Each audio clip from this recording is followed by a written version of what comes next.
आज की दया कृपा से जे हमको वक्त मिला है इस संसार में आके, ये वक्त जो मालिक ने हमको दिया है ये हमारे लिए बड़ा हर्ष का विषय है।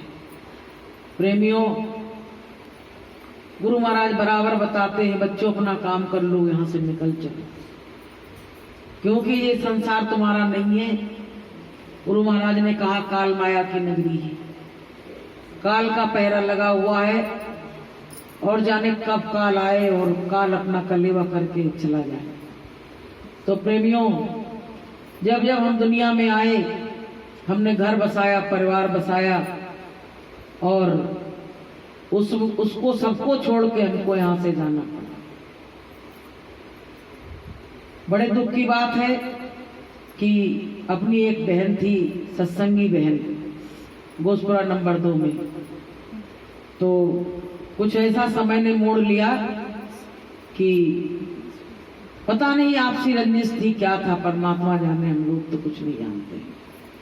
बहुत अच्छे भजन प्रार्थना गाती थी और 2 दिन हुए तो उसको 2-3 लड़के आए और एकदम चाकू, उसको 3-4 चाकू मारे। अब बताइए, पता नहीं भजन करके बैठी थी कि ये सोचा होगा कि बाद में कर लेंगे, शाम को कर लेंगे, और वो लेट गई और उसको मालूम नहीं।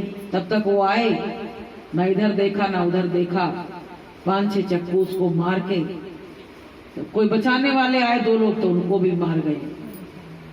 और प्रेमियों, उसने आज रात में दम तोड़ दिया, जिंदगी मौत से जूझती रही। और आपको हम सत्य बात बताएं, जब ज्यादा विपत्ति पड़ती है तो गुरु महाराज की भी याद भूल जाती है। जहाँ दर्द होता है वो दर्द याद रहता है, सब कुछ भूल जाता है। तभी तो संतों ने कहा कि कर ले सो काम और बजले सो राम। ये पता नहीं पंछी कब यहाँ से रवाना हो जाए, कब चला जाए। और उसने सोचा होगा क्या कि हम लेटे हैं, मौत हमारे लिए आ रही है और अभी हमको ले जाएगी मार के। तो उसके फेफड़ों में चक्कू लग गया तो ब्लड बंद नहीं हुआ। तो अब पता नहीं क्या हुआ, भगवान जाने, गुरु महाराज जाने। तो प्रेमियों, अपने हाथ का कुछ भी नहीं है। अपन लोग बहुत आगे की सोच रहे हैं, अरे आज नहीं कल नहीं, अरे रोज रोज सत्संग में आओ। गुरु महाराज क्या कहते हैं कि बच्चों, तुम जितना सत्संग में आओगे उतना ही तुम्हारे अंदर परमात्मा से मिलने की लगन बढ़ेगी। और जितनी तुम्हारी दूरी बीच में, जैसे कोई बच्चा स्कूल नहीं जाए तो उसका मन पढ़ाई से हटने लगता, वो कहता हम अब नहीं जाएंगे। ऐसे अपना जो मन है ये भी कहने लगता है कि अब भैया हम सत्संग में नहीं जाएंगे, अब तो जो कुछ बनेगा थोड़ा बहुत यही करेंगे। लेकिन नहीं, जैसे वहां सरहद पे लोग रहते हैं, मिलिट्री शासन जो होता है वो सुबह जब परेड होती है तो उसमें इतना ज्यादा चार्ज कर देते हैं कि वो सैनिक जो होते हैं इतने चार्ज हो जाते हैं कि अपने देश के लिए बिल्कुल कुर्बान हो जाए, फिर भी खड़े रहते हैं। ऐसे प्रेमियों, जो संत मत है, इसमें भी चार्जिंग की बहुत सख्त जरूरत है। अगर चार्जिंग नहीं हुई मेरी और हम इसी तरह से गफलत में पड़े रहे तो एक दिन मौत आएगी, हमको यहाँ से उठा ले जाएगी। गुरु महाराज ने कहा ये किराए का घर तुमको थोड़े दिन के लिए मिला है और हम पता नहीं कितना सोचे बैठे। तो प्रेमियों, किराए का घर जब खाली होता है तो बड़ा दुख होता है। अब देखिए, उसको ये मालूम था कि मेरी मौत इस तरह आएगी, हमको चाकू लगेंगे, 5-5, 6-6 चाकू लगेंगे, उससे मेरी मौत होगी। क्या उसने गुरु महाराज का भजन नहीं किया? सब कुछ किया, लेकिन बीच में सत्संग में आना जाना उसका बंद हो गया। तो गुरु महाराज क्या कहते हैं, रोज याद रखो, क्योंकि मौत जब तुमको रोज निहार रही, रोज देख रही है, तो गुरु की शरण में आ जाओ तो गुरु तुम्हारा बचाव कर लेगा। तो प्रेमियों, बड़ा दुख, आज बहुत दुख की बात है, क्योंकि देखो किसी के संग कुछ भी हो सकता है। इसलिए गुरु को सामने रख के साधन भजन कर लो, मौत भी आ जाए तो कोई डरने की बात नहीं है। मौत आ भी गई, अरे हमने अपने गुरु का काम कर लिया। कहा गया कि जिंदगी एक किराए का घर है, जिंदगी एक किराए का घर है, एक न एक दिन बदलना पड़ेगा, एक न एक दिन बदलना पड़ेगा। मौत जब तुमको आवाज देगी, मौत जब तुमको आवाज देगी, फौरन बाहर निकलना पड़ेगा, फौरन बाहर निकलना पड़ेगा।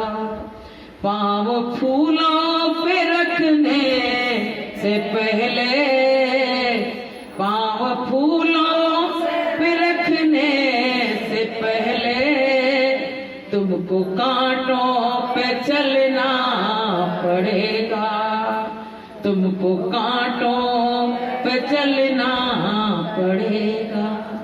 ये जो मखमले का चोला है तेरा, ये जो मखमले का चोला है तेरा, एक कफन में बदलना पड़ेगा, एक कफन में बदलना पड़ेगा।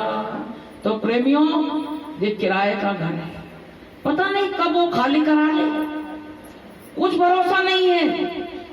इसलिए हमको तुमको अपना काम करके जाना है। संतों ने कहा है कि जग में जीवन ऐसो तेरो, जग में जीवन ऐसो तेरो, बागन पंछी करते बसेरो, बागन पंछी करते बसेरो। मत अभिमान करो भैया, बोर होते उड़ी जई हो, मत अभिमान करो भैया, बोर होते उड़ी जई हो।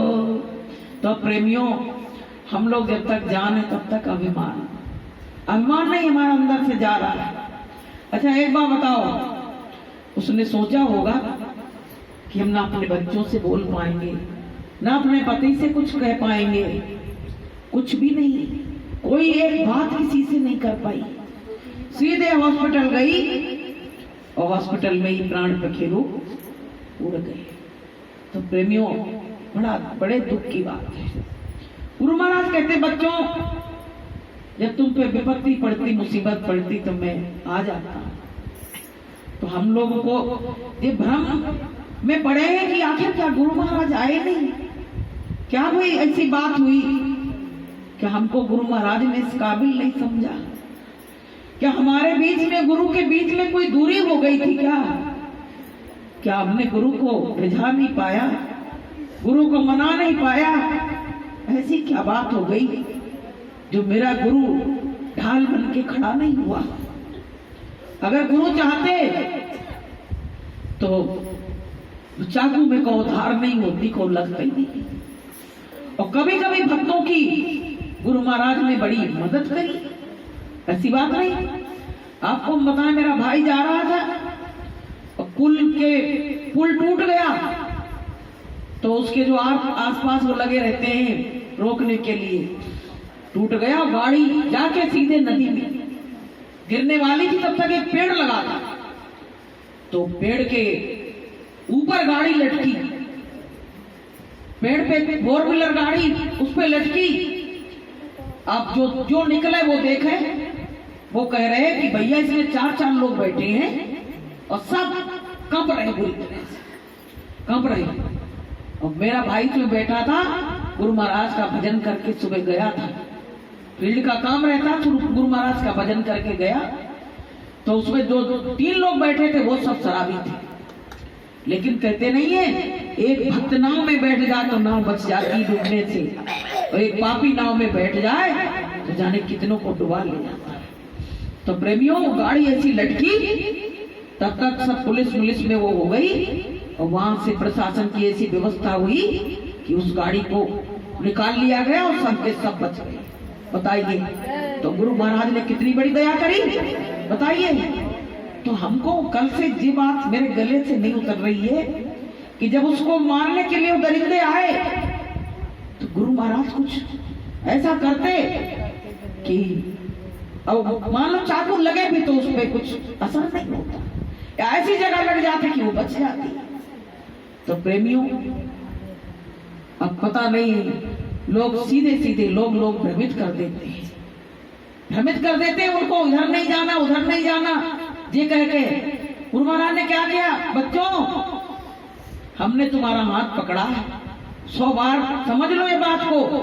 गुरु महाराज ने कह दिया, बच्चों मैंने हाथ पकड़ा है, अब मैं ही पार करूंगा। अगर तुम इस नाव से बैठ उतर के दूसरी नाव पे चले जाओगे तो गुरु महाराज कैसे सहाय होंगे, ये बताओ पहले। अगर इस नाव से उतर के हम दूसरी नाव पे चले गए तो जब खेने वाला मल्लाह दूसरा हो गया तो उस मल्लाह की कौन दोष देगा उसको, ये बताओ पहले। तो हमारा तो यही विचार हो रहा है कि जिसने गुरु को पकड़ा है, प्रेमियों छोड़ के मत जाना, नहीं तो नैया मझधार में डूब जाएगी, डूबने से बचेगी नहीं, ये ध्यान रखना। गुरु महाराज से देखो, गुरु महाराज तुमने मेरा हाथ पकड़ा है, मालिक हम पे ऐसी दया दृष्टि बनाए रखना कि मेरे संग में कोई ऐसे लोग ना आ जाएं जो तुम्हारे रास्ते से हटा के हमको दूसरे रास्ते पे ले जाए। गुरु महाराज से जय को, मालिक हम तुमसे यही विनती और प्रार्थना करते हैं, क्योंकि हमारे कानों में जब चर्चा हो तो केवल हमारे गुरु के नाम की हो, हमको और किसी से कोई मतलब नहीं है।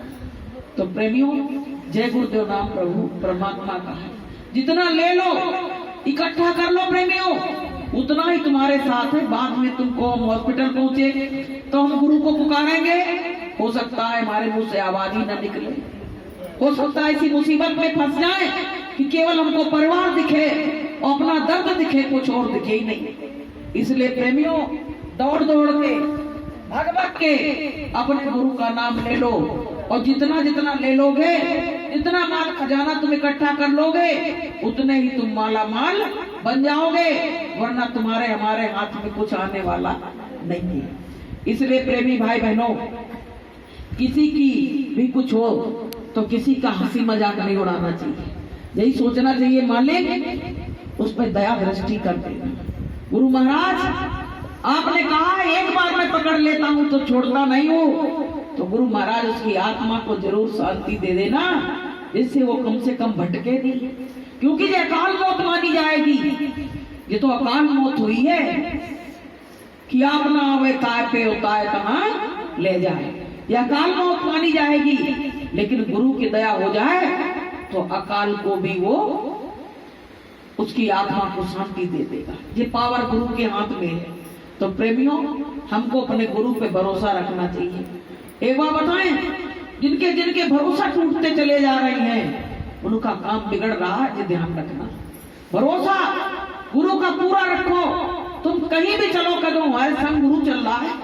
कोई कहे तुम अकेले जा रहे हो, कदम हम अकेले नहीं है, मेरा गुरु मेरे संग चल रहा है। कब से चल रहा है? जिस दिन से नामदान दिया है उस दिन से हम गुरु के सानिध्य में आ गए और गुरु ने मेरा हाथ पकड़ लिया। प्रेमियों, एहसास करो तो होता है, और एहसास नहीं करो तो तुमको कभी एहसास नहीं होगा। तो प्रेमी भाई बहनों, इस किराए के मकान का घमंड नहीं करो, सबसे प्रेम व्यवहार से रहो। गुरु महाराज क्या कहते हैं? ऐसी वाणी बोलो कि किसी के दिल को चुभ नहीं जाए। ऐसा सोचो कि हमसे कहीं किसी को दर्द तो नहीं हो रहा है, हमको वो बेरिया के कांटे तो नहीं है जो बार बार हम इनको चुभन पैदा कर रहे हैं। अपनी वाणी से हम चुभन पैदा कर रहे हैं, लेकिन जाने के बाद आज लोग उसकी क्यों याद कर रहे हैं? मिथिलेश की आज पता क्या कह रहे हैं कि बड़ी सीधी थी और बड़ी अच्छी प्रार्थना गाती थी, लेकिन वो प्रार्थना ऐसी गाती थी कि आपको हम क्या बताएं, उसको तो गुरु महाराज पार उतारेंगे ही।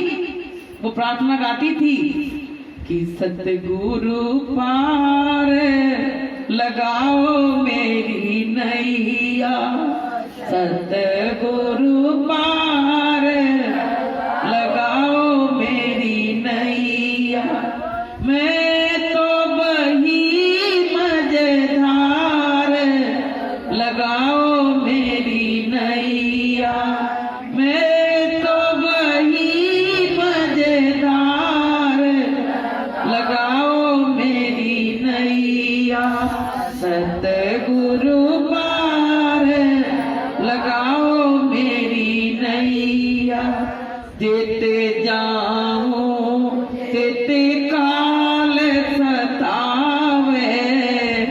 जेते जाऊं तेते काल सतावे, मोरे कामना बीमार, लगाओ मेरी नैया सतगुरु पार, लगाओ मेरी नैया। ये वाली प्रार्थना बहुत बार जब कहो मिथिलेश प्रार्थना गा लो, यही प्रार्थना गाने लगती थी। उसको क्या मालूम था, क्या पता वो पहले ही पुकार लगा रही थी मालिक से कि माथली में नहीं लगा पाएंगे, तो वो पुकार मालिक ने जरूर सुनी होगी। तो प्रेमियों, अब उसके घर में कोई नहीं बचा। बहू पहले ही मर गई, 2 साल पहले बहू मर गई और वो भी चली गई, उसका घर बंटाधार हो गया। तो प्रेमियों, इस दुनिया में बेकार है। ये दुनिया क्या है? उजाड़ है, उजाड़ है। जैसे बसंत का मौसम आता तो सब पतझड़ हो जाता, उजाड़ हो जाता है। ऐसे किसी के घर उजाड़ हो जाता है, उजाड़ हो जाता है। तो प्रेमियों, हमको तुमको अपने गुरु महाराज से ये कहना, मालिक हमारा साधन बन नहीं रहा, और ऐसी मुसीबतें आ रही है, गुरु महाराज कैसे क्या होगा? अगर काल आ गया और हमको ले चलने के लिए तैयार हो गया तो कैसे? हमको आवाज भी नहीं देने देगा तो हम क्या करेंगे? इसलिए प्रेमी भाई बहनों, गुरु महाराज से दया मांगते हो, दया की भीख मांगो, भिखारी बन जाओ। गुरु महाराज क्या कहते हैं? बच्चों तुम भिखारी बन जाओ, बड़े मत बनो, भिखारी बन जाओ। और जब भिखारी बन जाओगे तो दीनानाथ तुम पे दया कर देगा। जब द्रौपदी की लाज भगवान ने बचा ली, तो क्या हम भक्तों की लाज नहीं बचाएंगे? हमारी भी लाज बचेगी प्रेमियों, ऐसी बात नहीं है। लेकिन दीनता ले आओ। सबके अंदर कटता आ गई थी, कटता को उगल दो, क्योंकि विष को पियोगे तो मर जाओगे। अगर कटता आ गई तो सब कुछ बेकार हो जाएगा, लेकिन दीनता अगर आ गई तो हमारा सब कुछ सही हो जाएगा। भगवान को दीनता प्यारी है। वो कह रहा, मैं इंसान के रंग रूप को, उसके पैसे को नहीं देखता हूँ, उसके पैसे को महत्व नहीं देता हूँ, बस उसकी दीनता मुझको अच्छी लगती है। जैसे अपन से कोई बहुत अच्छी तरह बोले ना, अब आज मिथिलेश के लिए क्यों आंसू निकले? क्योंकि वो बहुत अच्छी, बहुत शांत प्रिय थी। अगर वो चक्कर मकर होती और अपनी अपनी चलाती तो कौन याद करता उसकी? इसलिए प्रेमियों, संगत से प्रेम रखो। संगत मालिक का रूप होती है। गुरु महाराज ने 100 बार ये बात कही है कि संगत मालिक का रूप होती है, और संगत से जो प्रेम करेगा उसको मैं माला माल कर दूंगा। तो प्रेमियों, हमको सत्संगियों से अच्छा व्यवहार करना चाहिए कि नहीं अच्छा करना चाहिए? सबसे अच्छा व्यवहार करो, ऐसी वाणी बोलो कि सबके दिल में खुशी आ जाए, हमसे कोई दुखी ना हो। कहते हैं कि किसी को अगर तुमने हंसा दिया पूरे दिन में एक बार, तो तुमसे बराबर बड़ा धर्मात्मा कोई नहीं है। आंसू तो सब दे सकते हैं, लेकिन खुशियां देना सबके बस की बात नहीं है। चारों तरफ कांटे लगे हुए हैं, कांटों की झाड़ियां। ये घर परिवार क्या है? ये कांटों की झाड़ियां हैं। हर समय चुभोते रहते हैं, कहीं ज्यादा लग जाता है तो रोने लगते हैं, और कहीं थोड़ा लगता है तो उसको सहला के निकल पड़ते हैं। यही तो है, ये संसार कांटा झाड़ और झांकर है। तो प्रेमियों, हमको इन कांटों से प्यार नहीं करना है, हमें अपने गुरु से प्यार करना है। अपने गुरु को देखो, अपने को देखो। देखो हमारे सबके दिल में काहे की खुशियां हैं? ये बताओ पहले, ये उजड़ता संसार देखने की खुशियां हैं क्या? बस केवल एक खुशी यही है कि कम से कम मेरा मालिक मुझको याद कर रहा है। वो कहीं न कहीं बैठा मुझको याद कर रहा है, मुझको सत्संग में बुला रहा है, और रोज 4 बजे मुझको जगाने आता है। बताइए कितनी बड़ी ड्यूटी निभा रहा है। इसका मतलब कि वो मालिक मुझको चाह रहा है, वो चाह रहा है। वो व्यक्ति जो बैठे थे ना पेड़ के नीचे तपस्या कर रहे थे, तो वहां पूछा नारद जी से, बोले कि भाई ये बताओ कि हमारी जो साधना कर रहे हैं वो सुन रहा है भगवान की नहीं? बहुत दिन हो गए। तो भगवान ने जाके वहां कही, तो भगवान ने क्या कहा? उसका भाव भक्ति नहीं थी, तो भगवान ने कहा जितने पत्ते पेड़ में लगे हैं उतने गिन ले, उसके बाद कहीं नाम आएगा इसका भगवान के यहाँ, भगवान की याद में। अब प्रेमियों, 2 थे साधु, तो एक तो घबरा गया, कहने लगा अरे मैं तो जा रहा हूं, मैंने दुनिया छोड़ी और किसी मतलब के नहीं रहे और याद किया भगवान को, तो भगवान भी कह रहा कि इतने दिन और इंतजार कर ले तब देखेंगे। तो एक ने पता क्या कहा, एक ने कहा कि भगवान ने कहा है कि इतने गिरने पत्ते उसके बाद, इसका मतलब मेरी पुकार परमात्मा सुन रहा है, इसका मतलब मेरी परमात्मा पुकार सुन रहा है। तो उसने कहा दुनिया में जाने से कोई मतलब नहीं है, जब आवाज मेरी वहां तक पहुंच रही है तो इसका मतलब वो परमात्मा एक ना एक दिन जरूर मुझको मिलेगा। तो वो तो सब चले गए, लेकिन वो बैठा रहा वहीं पे, सुबह से शाम नहीं हो पाई प्रेमियों, और भगवान को आना पड़ा। बताइए कहा भगवान ने क्या कही थी कि इतना सब करोगे तब मिलेंगे, और जितने पेड़ पत्ते तो बहुत होते पीपल के पेड़ में, और वो पत्ते कौन कहे, पत्ते तो बहुत दूर रह गए, वो तो पल भर भी ठहर नहीं पाए और भक्त के पास आना पड़ा, क्योंकि अब उसकी लगन और बढ़ गई थी कि हमारी आवाज वहां तक पहुंच चुकी, मेरी पुकार सुन रहा है, तो उसकी लगन और बढ़ने लगी। जब लगन बढ़ी कि इतने न नछुआ गिरे ऊत उठ चले दयाल, और नयन खोल देख बावरे ले देख दृगंजन। उसने कहा जब भगवान आए, कहने लगा कि आपने तो कहा था कि हम इतने पत्ते ना हम गिन पाते, मेरा शरीर यही नष्ट हो जाता, हम ना कभी जीवन में गिन पाते ना आप मिलते, आप इतनी जल्दी कैसे आ गए। तो कहने लगे तुम्हारी जो पुकार पहले थी ना वो हमको अच्छी नहीं लग रही थी, जब हृदय के हर तार में परमात्मा का नाम हो, हर पुकार में परमात्मा का नाम हो, तब उसको अच्छा लगता है। बोले अब तुम्हारी जो पुकार हुई, ऐसी विरह की पुकार लगाई तुमने कि मुझको एक पल भी रहा नहीं गया और मुझको यहाँ आना ही पड़ा। तो बोलिए प्रेम से, तो बताइए भगवान की गलती की मेरी गलती है? भगवान गलत कर रहा है कि हम गलत कर रहे हैं? तो प्रेमियों भगवान तो हर पल आवाज को सुनने के लिए तैयार बैठा है, लेकिन हम घर में परिवार में माया में ऐसे फंसे हैं कि हमको जो घर परिवार हमको वहां जाने नहीं दे रहा है। कि जब जब आवे याद गुरु की, जब जब आवे याद गुरु की, ये घर मुहे डस डस खावे रे, ये घर मुहे डस डस खावे रे, जब जब आवे याद गुरु की, जब जब आवे याद गुरु की, ये घर मुहे डस डस खावे रे, ये घर मुहे डस डस खावे रे। प्रेमियों जब कभी गुरु महाराज से थोड़ी लिंक जुड़ जाती है तब ये घर परिवार नाते रिश्ते सब बेकार लगने लगते हैं। ऐसा लगने लगता है क्यों आवाज दे रहे हैं, क्यों आवाज दे रहे हैं, ये तो सब बेकार है, ये काहे को आवाज दे रहे हैं। तो जो घर परिवार सब डसने लगता है, ऐसा लगता है कोई ऐसे सांप डसता है ना, ऐसे जे बुरे लगने लगते हैं। लेकिन तार वहीं से जुड़ता है प्रेमियों, बिना तार जुड़े काम नहीं होने वाला है।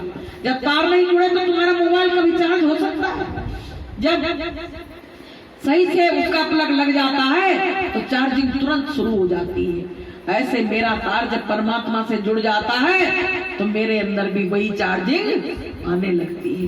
तो प्रेमियों हमको अपनी चार्जिंग को बढ़ाना है।